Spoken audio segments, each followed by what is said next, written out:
mystic objects, elf machines.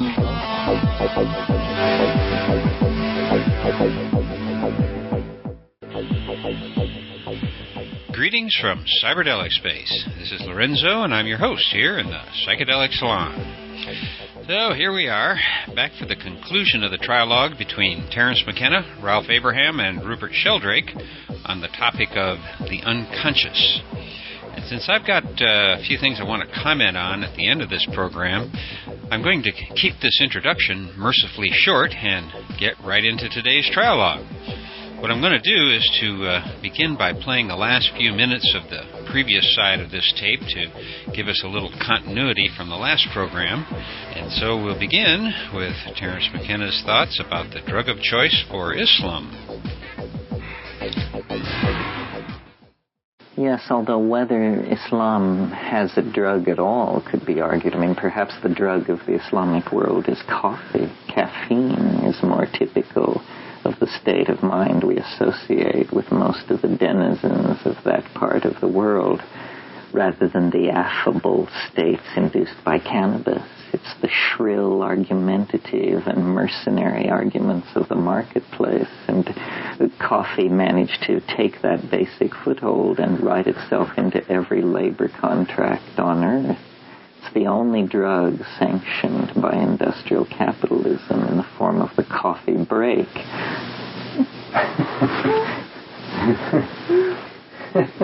They don't have smoking breaks, you mean, at factories? No, they've never. World. That's right. They don't have cannabis breaks, but do they have cannabis parties on the weekend? I think cannabis is associated with a mystical strain in Islam that's definitely minority and doesn't really.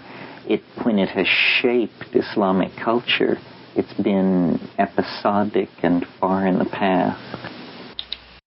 Oh, I think in India today, there's a very strong cannabis element to Islamic culture. It's the drug that most young Muslims will smoke or take rather than alcohol. Many of them will have tried it and certainly know its use. And there are certain Sufi dargahs near Hyderabad where they dance into frenzies and so on the annual festivals and so on, where in that kind of Sufi shrine, smoking cannabis is quite normal. It's, fakirs smoke it like Hindu holy men. Mm-hmm. And although it's not exactly all right from the point of view of Islam, it's the drug of choice. And also I went to a dargah in Srinagar in Kashmir, where it was a Sufi shrine, and in it was the cannabis room where they had legally on sale hashish, and people sitting around smoking in the Sufi shrine. There's a special room for smoking room attached to the shrine. So I went with my friend I was staying with, and we sat down and we had to smoke there. And it was a fairly depressing place in the sense that most people there were the derelicts of society. Mm-hmm. And it was a little bit like a kind of wino atmosphere. And one could see why the prejudice against cannabis develops in Islamic countries as well. Mm-hmm. Because it's associated with the kind of wino, down-and-out derelict. Sleeping in the street. Yes. So what's missing is the ritual, the calendric ritual, the ritual use, the guided trip that maintains a culture. Well, Cannabis Day, there'd have to be, like the Indians have the holy plant Tulsi. I'm sure there's a Tulsi Day, mm-hmm. and they pay honor to the Tulsi plant every day by walking around it. Women do the basil. They did at the house where I lived in Hyderabad. Every morning they'd touch the plant, do a little puja and walk around it, circumambulate and light an incense stick, just as part of their morning ritual. So here's a sacred plant associated with fertility and women's rights and powers. It's interesting, it means king, doesn't it, in English, basil. Mm-hmm. So if there were, for example, Cannabis Day, you'd have days in which these different principles were recognized, made clear. There could be a booze day, that would be okay. There could be a booze day, yes, indeed. There'd be a booze festival, like the Scottish Bacchanalian festival. Hogmanay, I mean, that's the usual, traditional booze festival. It's Hogmanay, or New Year's Eve. And addiction would be controlled by rotating it around the different crops, as we're told to avoid food allergies by changing our staple food every 5 days. So you'd have a calendar round of intoxicants. each one associated with a particular asterism on the horizon or something like that. Yes. Since the plants are already associated with celestial bodies in medieval herbals, there's already this association in herbalism.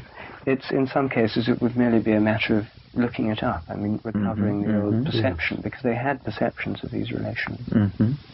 Well, maybe we could have a practical step toward the resurrection of this cycle, just through the publication of a calendar in which the associations are mentioned and recommended.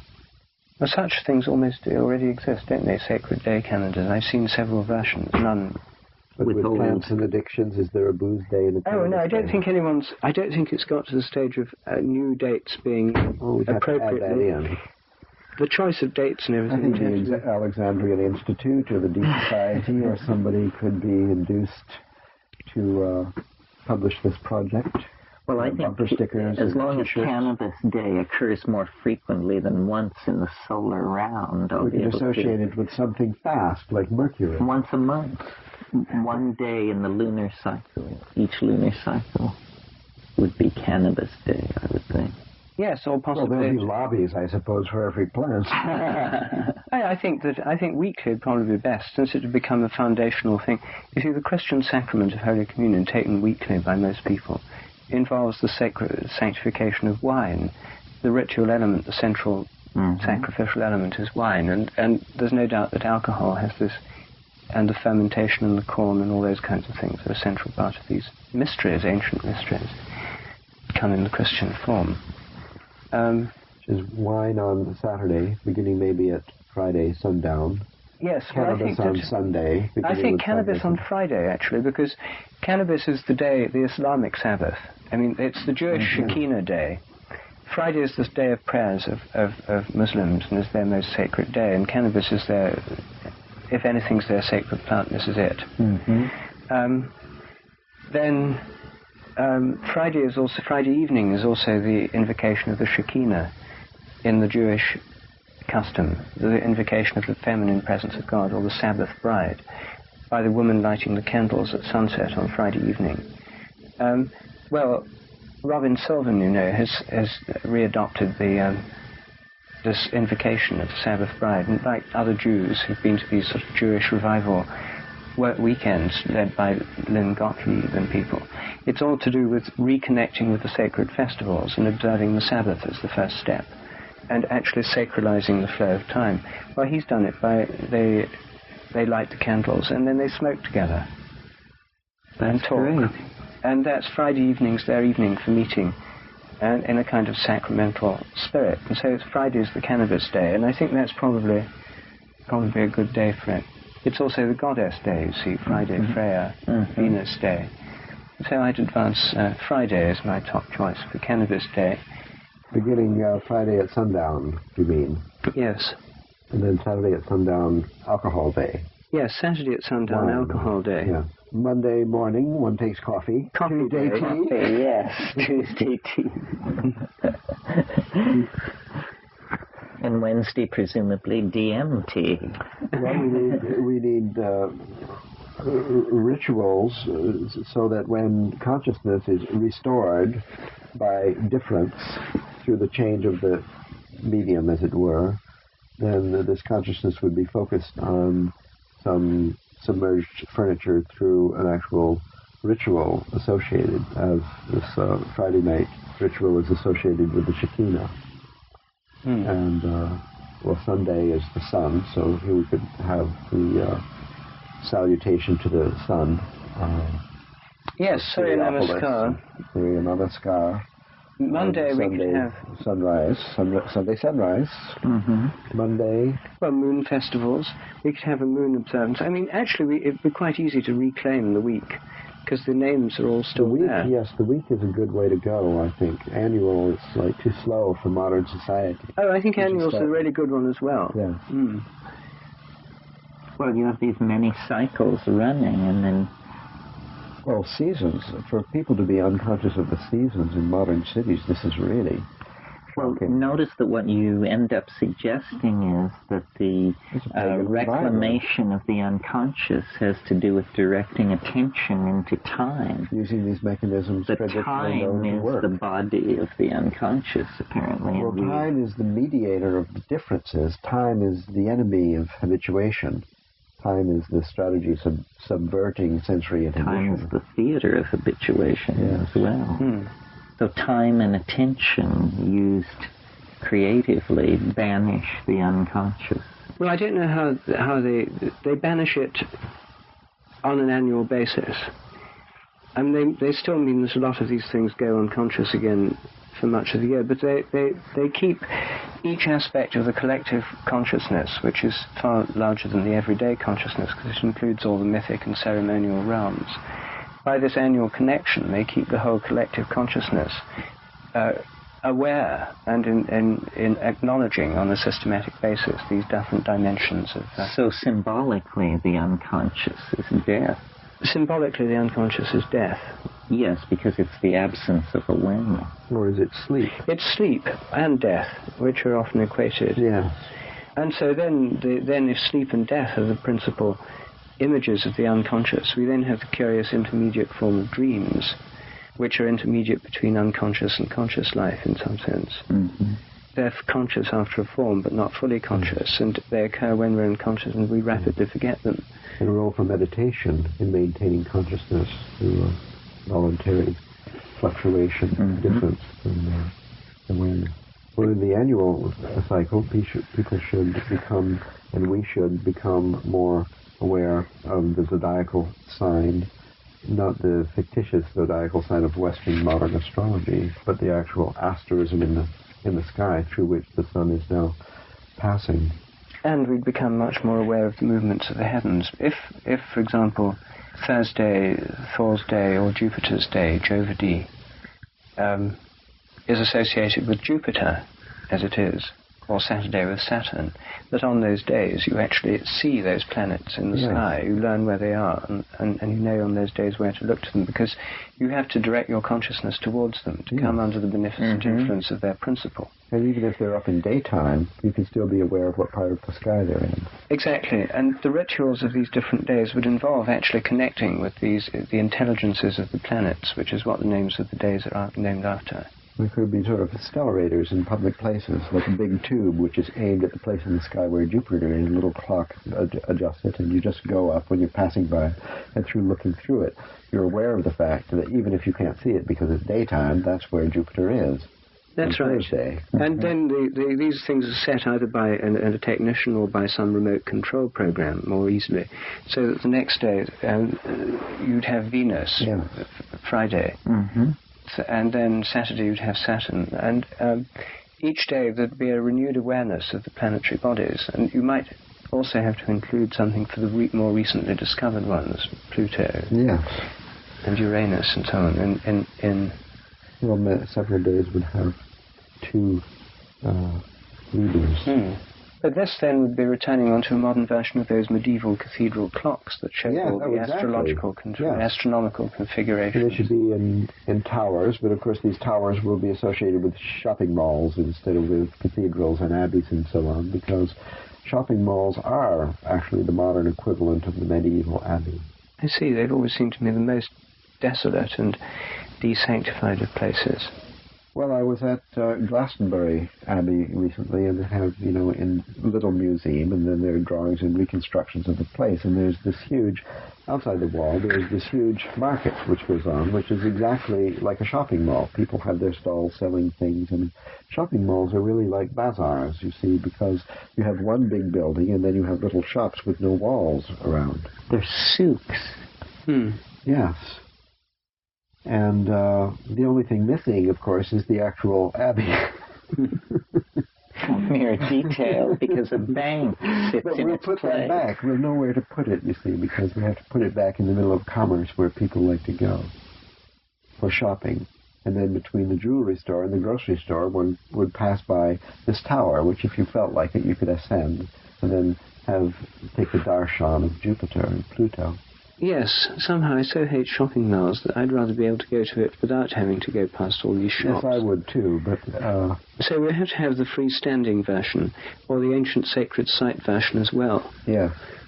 Because if these things are placed on sacred sites within each, like each town had its temple or sacred site, you could have a sacred center of each place where this is. Well, in North America we don't have sacred sites. Only in Europe you have them. Here we have... Well, these would be on Native American sacred sites. Disneyland and, well, there's Yellowstone, there's big mountains, geysers, and some natural features where people go, but we don't have this thousands of historical sites that people like to visit on the weekend. All right, well then we just have a few of these. They'd be made for a limited edition to start with, and they'd be installed at Esalen, Hollyhock, Omega, etc. Yeah. Places where a daily ability to be related to the reigning planet would actually intrigue a lot of people who came here to look through.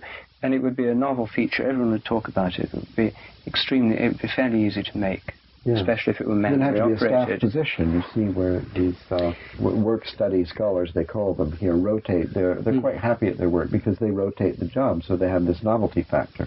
5 days of dishes, and then suddenly you're doing the sheets. Then you're out cutting the lawn. Well, one of the jobs would have to be the maintenance of the tubes pointing at the heavens. And the person who did this would have a dunce cap and a long robe of linen, and go about setting. Maybe there'd be a little truncated pyramid with a top, and you climb up the stairs like in the Yucatan, and then you have these tubes pointing and a little plaque that explains. So one person would come properly dressed every morning and adjust them for the day's planet.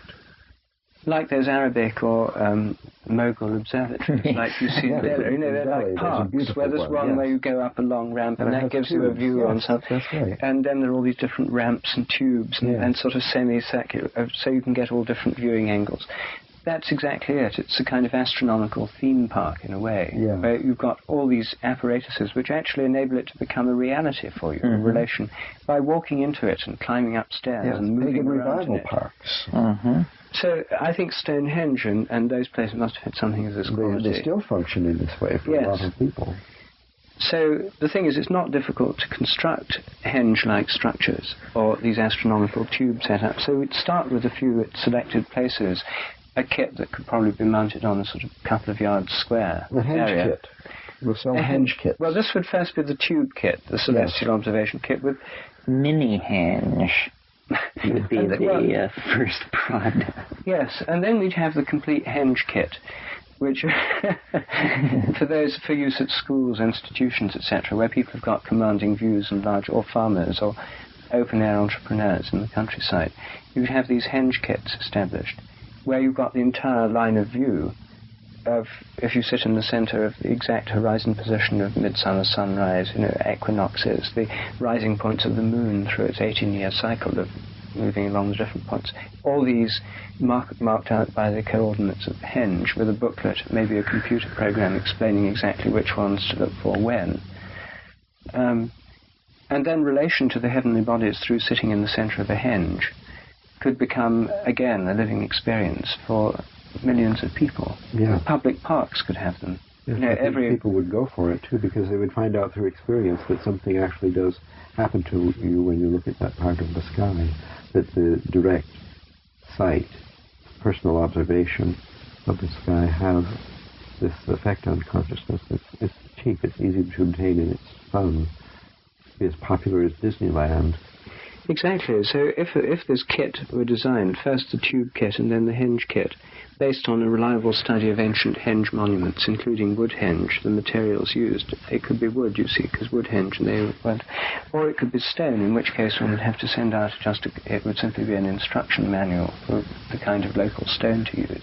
A computer program could aim the tubes. Yes, and also help with the alignment of the stones, although the best way, in fact, to do it would be to do it in reality, to go to the central point and observe the sunrise on the summer solstice. Yes. And mark the point, and actually do it by observation. Sunrise observation is the easiest one to understand. So the heliacal rising of Venus, that's harder. Somewhat tricky. Yeah. You have to recognize Venus. And you have to watch for several days. And then so much would be reclaimed. which the remnants are still there in the names of the days and the months and all these saints' days and so on. The remnants are everywhere. They're reclaimable. It's probably not too late. That's Place right. And names the other thing is significance. that the idea of a quality of time, which is what this is about, the idea that time has its qualities, is something that already has a popular following, and millions who follow astrology in a vague or more professional way. Well, the horoscopes in the newspapers. Exactly. There's a vast... I mean, it's not as if this is a new or esoteric idea. It's, in fact, much more popular than among uneducated and among magic or any other pagan element suppressed by modern science. This is the most popular one, is political astrology.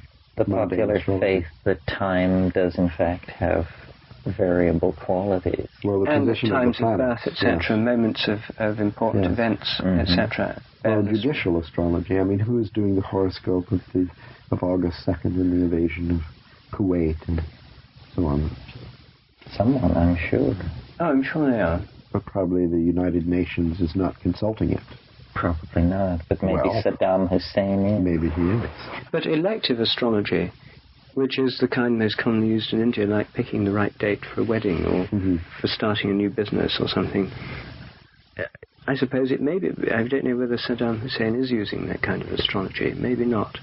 Well, if henge kits were about, and people then recovered their consciousness of the sky, then they'd be more interested in elective astrology because it would mean something in terms of their experience of watching the sky. And present-day astrology's got detached from observation. It's detached, totally detached from the sky. My endless complaint to astrologers is that I've never found one who can actually point to me the positions of the planets if I ask, where's Jupiter tonight? Because astrologers don't know any more than anyone else. Hardly anyone knows. No, because the official zodiac has got separated from the real zodiac by the precession of the equinox. So this thing with these henge monuments they'd connect us with the sky, and in that sense, through making us conscious of the quality of time and the relationship of the Earth to the larger celestial organism, would obviously create by direct experience some awareness of the heavens. I think people are probably even more they're more unconscious of the heavens than the Earth right now. I mean, most people are literally don't know what the different constellations are, what phase of the moon it is.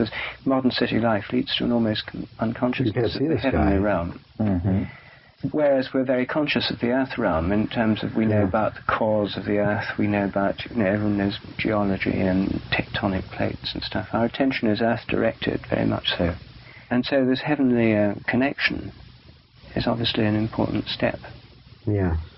And then there's the only other question I can think of is the realm of psychedelics and the rediscovery of the realms of the unconscious. Presumably different drugs, different psychedelics and different other drugs tune one into different realms of the otherwise habituated or possible or areas of more morphic fields. Spheres or rooms. Different spheres of human experience. There's the alcohol sphere, there's the LSD sphere, there's the heroin sphere.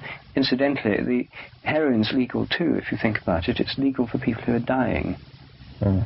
In our society, it's the officially recognized drug of death, and it's admissible to use it in hospices, heroin and morphine, to dying patients to ease them through the pains of death.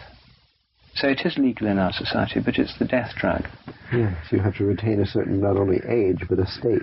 Yes. Of death, near death. So it's interesting, it's another example of a legal drug that's illegal under certain conditions, but not others.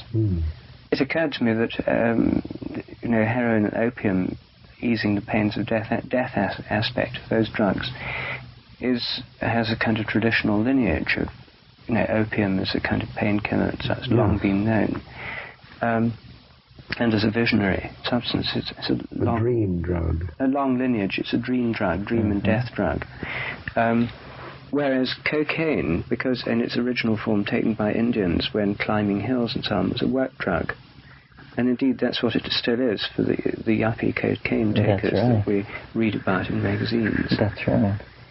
So they have qualities. Drugs have qualities, and they open up different realms of experience. And so there'd be different drug days and different thresholds, initiations through life and that kind of thing. But still, we'd have to ask the question, how do these visions, which are the most intense that certainly I've experienced, how do these visions relate to the actual unconscious or consciousness of the natural world? Or how much are they mansions created by the human imagination? That the astral plane, as it were, has a cumulative memory of all previous journeys on it. And certain recurrent kinds of dream, fantasy, adventure, dream, archetypal progress are kind of morphic fields in that realm. So there's all these things that have ever happened in that realm, and including adventures, constructions, creations, experiences, surprises, interpretations that have occurred to previous psychedelic voyagers. So there's this cumulative geography. A kind of Akashic record. Yes. Mm-hmm. And the unconsciousness contains all this, and different drugs give different accesses to different parts of it. And so the question is, how much of it would be a kind of cumulative record of this creative edge of the human imagination, or how much of it is a communication through that openness from the spirit of the plant, or of the earth, or the spirit of a star. Or the spirit of a star. Or whatever is invoked. You see, I suppose that given the laws of ceremonial magic, and indeed of prayer in all traditions, are that whatever power or presence or being you want to speak to, you first invoke. Our Father who art in heaven, Hail Mary, full of grace, Om Shivaya. You start by invoking the being or entity to whom you're addressing yourself by name. And so what would happen if, for example, one took a powerful psychoactive that opened one to the astral realm in the starry sense, and then invoked a particular star by name, and tried to journey or connect with or become open to influences from that star? This would be one way of doing it. I'd be rather frightened to try it myself. These are the questions only the future will answer. That kind of thing, because you mean this kind of research project? Yes, this kind of research has to lie in the future. Well, I think we should maybe come back to your starting point about this bifurcation theory. Because you started with a bifurcation theory model of consciousness and the unconscious. And I think this bifurcation is happening the entire time. It's the habituation process, which is the kind of opposite of bifurcation. What you have in habituation is like we have an awareness of that machine. If it were going on all day, we wouldn't notice it. So there's a kind of movement from an awareness of duality, a separation of oneself from what's heard, a kind of consciousness of subject and object that reverse bifurcates unifies into an unawareness of the difference between subject and object, which is the habituated state. So it may be that consciousness, by its very nature, involves a kind of selective No, I think awareness. that we've missed my initial idea without replacing it, because I agree that the history of consciousness, I just sort of adopted for the sake of discussion this idea of the consciousness of the planet and so on. I agree that the history of consciousness is more properly called the history of unconsciousness, and it's the nature of the mind to be unconscious most of the time, because consciousness is a crowded little window. However, this other idea of experience being denied on basis of authority and dogma and ritual and so on, that which should be ours, our heritage of perception and experience, vanished from us by denial.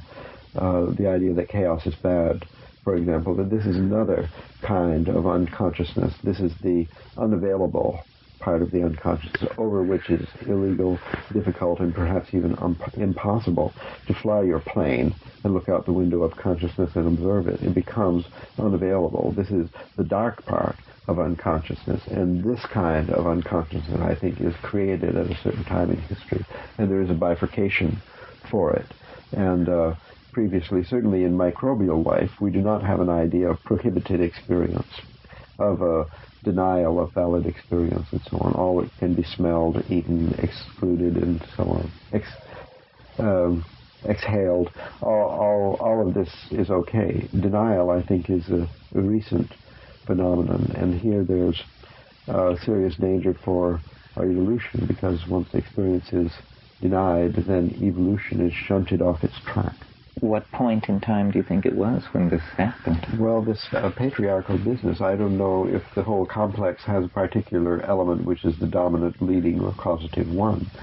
But there's the patriarchy, the patrilineal, the nuclear family, the identification of order with good and disorder with bad, the idea that order is only homeostasis or periodic phenomenon, that which has been associated with, by Hamlet's mill, with the precession of the equinox, that the order of the heaven was broken by the equinoctial sunrise moving from one constellation to another, destroying all possibility, apparently, of understanding the heavens. Something around there, that is 6,000 years ago, 4,000 years ago, that there was a special new mode of thought, prohibition of valid experience, was begun. And I think that's a real fall from grace. And on the basis of that, we have real evil now, which is the problem of life. There is this growing evil. There is the destruction of integrity. There is the death of nature, and so on. These are real problems, and I think that they're new problems, and that they have a history, and it has to do with denial. It's not only the Christianity that made certain experiences illegal. The spiritual, for example, deciding that the spirit is illegal in 879 in a synodic council, and a political meeting of bishops. This kind of thing, where the prohibitions of Islam, of Christianity, of Judaism, and so on, of political gatherings, and the repression of psychedelic drugs, of religious the destruction of the goddess, replacement of the goddess by gods, the destruction, the end of the magical invocation of the plentiful produce in the garden. And there's so many things that became illegal. There's a dogmatic rejection of actual experience, and that it creates a situation where we cannot fly our plane over this part of unconscious. We cannot reclaim a view of it. It's not legal to have a spiritual experience, to have men in this culture can't have an emotional experience. So finally, our consciousness is limited in a way which can't be restored simply by a willingness to devote one day to attention, variation, observation of the difference, or amplification of.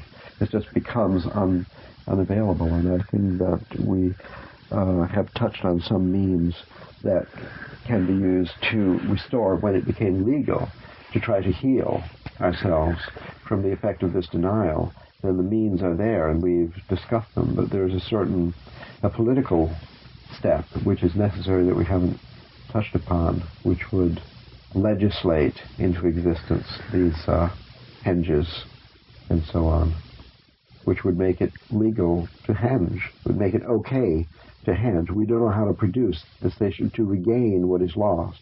After something has become not okay, it's very hard to reclaim it. And the fact that chaos is considered so bad, it's very hard to undo this damage. Except through observing chaos's day, which is the Saturnalias, where they had the reversal of the social order and so on. Yeah. Holi is like that in India. Mm-hmm. All these Saturnalias, like May Day and May Eve yes. in Europe. The true goddess festivals. Yes. With serpents alive and well, dragons on the run, at play in the fields of the Lord. But these days still exist? Well, they do, yes. I mean, Halloween is one example. Morris dancing. Halloween's one example. Yes, Halloween is on the comeback. And Halloween is in England, the All Hallows, the effect of All Hallows Eve, the reversal of the social order, is celebrated, and sometimes in many places, the night before Guy Fawkes, November the 4th, called Mischief Night, which is when people can carry out mischief that normally otherwise would be extremely prohibited. In Cambridge, when I was an undergraduate, there were regular fights every November the 4th on Mischief Night between undergraduates and town boys. We'd gather in the market square, and there would be pitched battles, which culminated in my second year in the burning down of the police shed in the centre of the marketplace, and in something that went too far and involved large-scale police intervention, and the proctors of the university had to act to restore order. And from the following years, all undergraduates were prohibited to leave their colleges on mischief night, or at least had to return by 9 p.m, and had to be wearing at all times their academic dress and gowns so that they could be identified, which of course fanned up town attacks because undergraduates were easy marks. Anyway, this was all a relic of a kind of one of these reverses. So one is the Halloween or November the 4th, mischief night one. The other is the Mardi Gras Carnival, Shrove Tuesday, beginning of Lent festival. That's the other big one. These exist in places like Brazil. They exist as highly effective dissolvers of the social order into this kind of primal chaos, the carnival. I'd like to see a resurrection of magic as well, and that magic should become white magic. There'd be some modern analog of voodoo in which one would seek to do well to a person. But I think it's possible to raise the frequency, to lighten the dark and so on of many places that had fallen into disuse, and that the garden maintenance had not been done, is overrun with weeds and so on, as it were, on the magical level. That these places could be sweetened with banishment ceremonies and so on. That we need to learn a technology that it would sort of connect the star magic of the Henges and so on with the progress of daily life and the political events. Because we may have great powers that aren't being used, but since we don't believe in them, that this kind of reclaiming the denied, the illegal, the rejected, the dogmatically destroyed, the unavailable unconscious, which contains enormous powers for doing good, as it were, which have been somehow, they've been denied by the forces of evil acting through governments, churches, and so on, through councils of bishops, ecumenical councils, putting evil thoughts in the mind of somebody at a certain moment that they begin to lobby for a vote to deny, to reject, make illegal something which is actually an enormous power for good. I think that England is the place where these reversals seem to be going on at the maximum possible rate, involving a lot of people, supported by Henges still exist everywhere. And I'm surprised you should think this. This is based on your recent visit to Glastonbury. Yes. And what happened? Well, there's a lot of traffic going up and down Glastonbury Tor. There are people all over Glastonbury Abbey looking at it, loving it, studying the pictures of it restored, getting the feeling of the thing, understanding what it would be like to live in a society that had fantastic spiritual integrity. And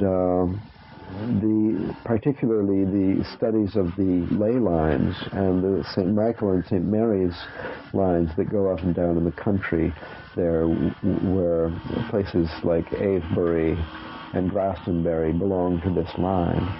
And so many people are now marching this line. They're flying over it. They're photographing it from airplanes.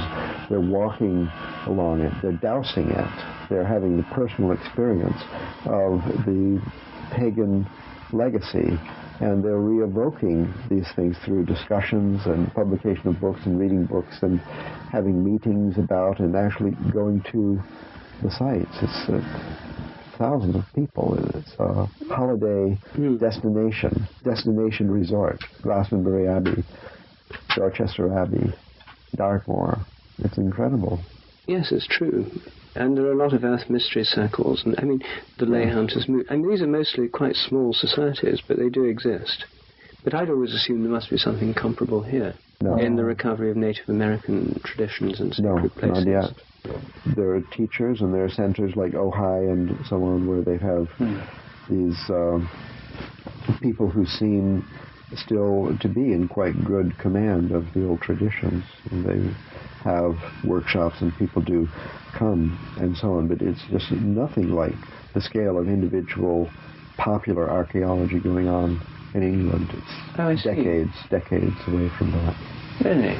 Well, maybe there's some hope then. I didn't see England as being particularly a centre for this kind of thing, although I think the Corn Circle mystery it's perhaps no coincidence that it's happened principally in England, because it's a perfect country to intrigue people. I think that whether the Corn Circles or the world soul, or the Gaian soul rather, working through and training vortices of wind, or or working by direct kind of psychic kinesis, or however they're created, they're obviously a kind of message, because they've started quite recently. People would have noticed them before if they'd been going on for years. That in itself is intriguing, that they should start, and they happen near places like Silbury Hill and these ancient mostly in the west of England where most of these power spots are. And everybody in Britain, in every pub up and down the country, television program, and from the Queen downwards, there was a report in the papers that she'd taken 2 books on corn circles with her for Christmas reading last year because she was so intrigued by the phenomenon and often discussed it at the palace. From the Queen downwards, everybody's intrigued by them, and there's no clear hypothesis at all. It's kind of a koan that's being posed for the collective consciousness. Well, there's a Journal of Seriology. I'm a subscriber. John Michel is the editor.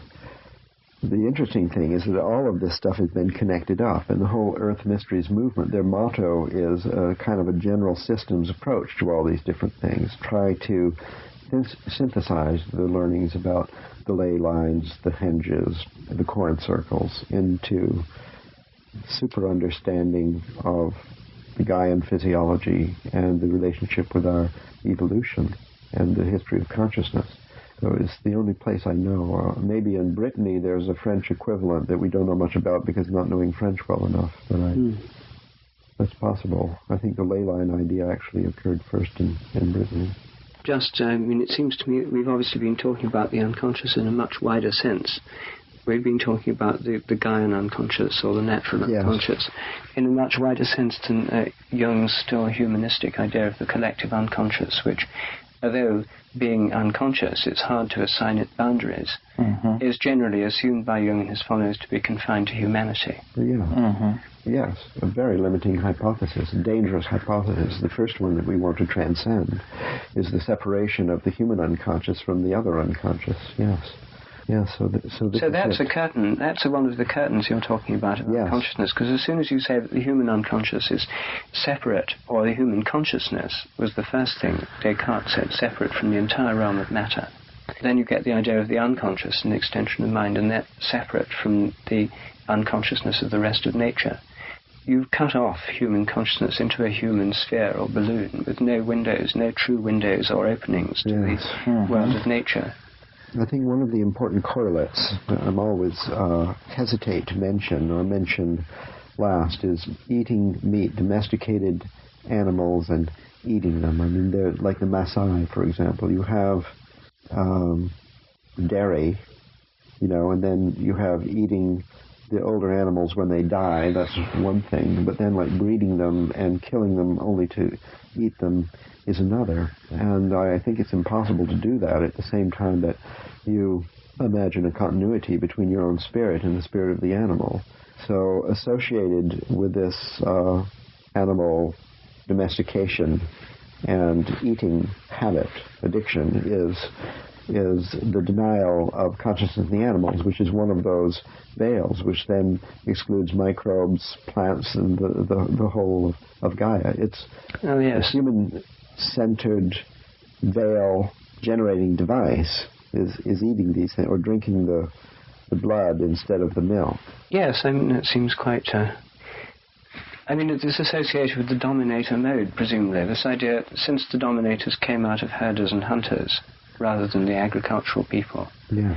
By conquering the fixed agricultural set, the dominators were agricultural pastoralists, and presumably the model there is that just as you break horses and you dominate flocks of sheep and cows by riding around on horseback or by whatever means you use to dominate or frighten, you get the sheep into sheepfolds and shepherds control the flocks and so on.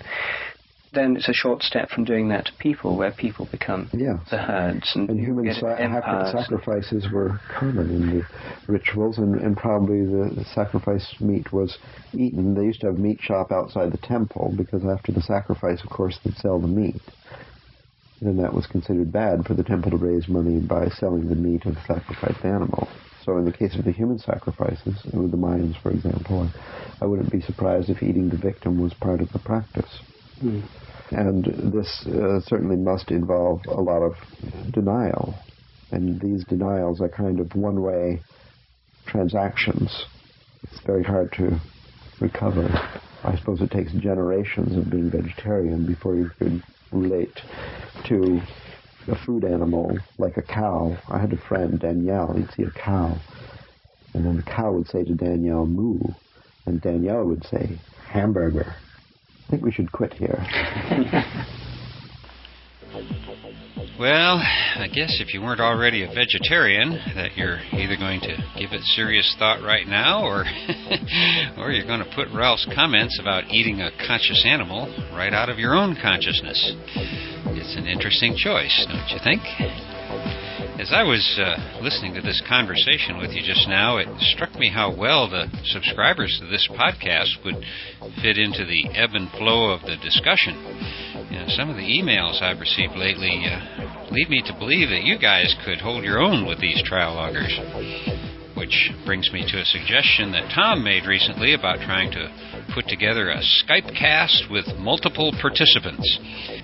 He began by saying, I continue to enjoy the trialogues, but I must confess I am almost at a complete intellectual saturation with the ideas being presented. And then he went on to propose the Skype cast, where we could hear others' takes on the information being presented. Well, Tom, I do like that idea, and in fact, I've already been corresponding with some of the people over at the Cannabis Podcast Network about doing something like that. But I do like your suggestion of expanding the idea to focus on a particular trialogue or something like that. I can't say how soon any of this will be worked out, but even though the tech is basically here, it's a matter of finding the time to fit something new like that into our schedules. But eventually, I'm sure we're going to be doing some things like that, and in the meantime, I'm about to release the upgrade to the Notes from the Psychedelic Salon blog, where I'll be posting the program notes to these podcasts in the near future. And that way you can all interact, at least within the comment section for each podcast. I originally set that up as a wiki, but not many people participated in it, and when I upgraded the wiki software a couple weeks ago, it put some kind of a bug in there that has the entire wiki locked up right now. And I haven't taken the time to fix it because I think the blog and comment format will be easier for everybody to use. I also got a nice email from Lauren, who asked if I was torrent savvy. Well, Lauren, I wish I could say I was, but that wouldn't be very accurate. I am aware of how BitTorrent works in general, but I still haven't had the time to get into the full technical details of what needs to be done to make these podcasts more torrent-friendly. But thanks to John M., I've begun to look into it, and once the new blog is finished, you hopefully will find several options for listening to these podcasts, and torrent will be one of them. I also want to mention an artist who was brought to my attention by Sharon, who wrote about Dennis Numkina, whose paintings have been speaking to the subject of the Hopi migration from this, the fourth world, into the fifth, final and most peaceful world throughout his career. And she went on to say that several of his paintings are, and I quote, on display at the University of Richmond, but are due to be moved, new placement yet to be determined. They are each 7 foot by 7 foot and full of mythology, symbolism, and juicy color. If you want to know more, you can visit the website at www.numkena.com. Well, thanks for sending that information, Sharon, and if you find out where the new placement for these paintings will be, please let us know. Now that I've seen some copies of Dennis's work, boy, it's really breathtaking in its scope and beauty. I can just hardly imagine what it would be like to experience this art in person, so I'd love to find out where it's going from here. Also, I got a nice email from Jeffrey, who has been a fan of Terence McKenna's since first meeting him back in 1991. Well, you were really lucky, Jeffrey. I only met him for the first time in 1998, and so I didn't have all that many opportunities to hear him in person before he died. But I do have a lot of his old tapes because, fortunately, my wife first heard him speak at a conference in the early 1980s. And then she managed to hear him several times a year after that. So I've got a lot of Terence around here. And Jeffrey, by the way, I really also appreciate you mentioning the fact that you used the program notes for one of the trialogues to find a quote that you remembered from the program. Well, for what it's worth, that is the very first mention I've received about the program notes that I've started doing for these podcasts. They still aren't up to the level of the notes that you'll find on the C Realm or over at the Cannabis Podcast Network, but now that I know that they're being used, I'm all charged up about making them better as time goes on. So, thanks for mentioning that, Jeffrey, and also thank you for contacting the Institute of Noetic Sciences about these trialogues. Here's what Jeffrey had to say about ions. Quote, I've been so captivated by the trialogues that I emailed Ralph and asked him if he would consider granting ions access to his collection of tapes as well. He replied in assent. End of quote. And so, now it looks like these trialogues may continue to increase their distribution on the Internet. By the way, if you don't already know about ions, you'll probably really find it worth your time to see what they have to offer. You can find them online at www.ions.org. And I highly recommend their magazine for those of you who are into offline reading as well.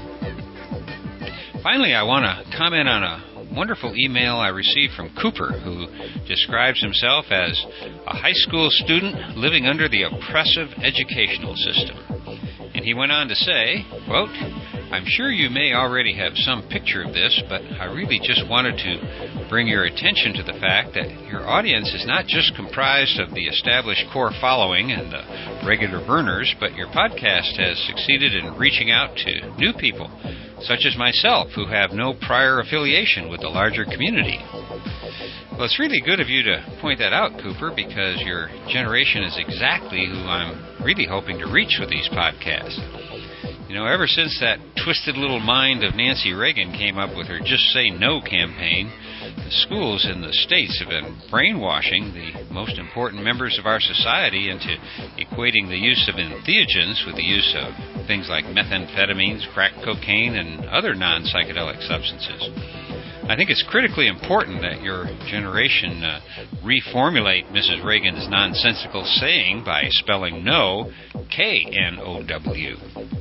And the best place I know of to begin to K-N-O-W more about these important plants, chemicals, and states of mind is at erowid.org. That's EROWID.org. You know, if people don't get anything else out of these podcasts, I hope that they learn that there's a significant amount of good information available about this important subject. Another example of good information out there is the Entheogen Review. This is a little periodical that comes out about 4 times a year and bills itself as the Journal of Unauthorized Research on Visionary Plants and Drugs. And in the latest edition, you can find articles like one by Dr. Rick Strassman, who did the breakthrough DMT research study, and in that he talks about becoming a psychedelic researcher. Also, John Hanna has a must-read essay titled Security Issues in the Underground. And for you kitchen chemists out there, you might be interested in the article titled DMT for the Masses. And there's also a fascinating article about entheogens in video games, in addition to a whole bunch of other information that you might find interesting. And you can find more about the ER at www.entheogenreview.org. ENTHEOGENREVIEW, all one word, .org. At least if that kind of information interests you, that's a really good periodical, I think. I guess that was just a long-winded way of saying that I really appreciate all of you out there with us here in the Psychedelic Salon, no matter what your age or experience level with these sacred medicines. Because, you know, after all, our focus here in the salon is primarily on the state and evolution of human consciousness and on our own individual consciousnesses. So, thanks to all of you for spending a little of your time with us here in the salon each week. It's nice to know you're here. And before I go, I guess I should mention that this and all of the podcasts from the Psychedelic Salon are protected under the Creative Commons Attribution Non-Commercial Share-alike 2.5 license.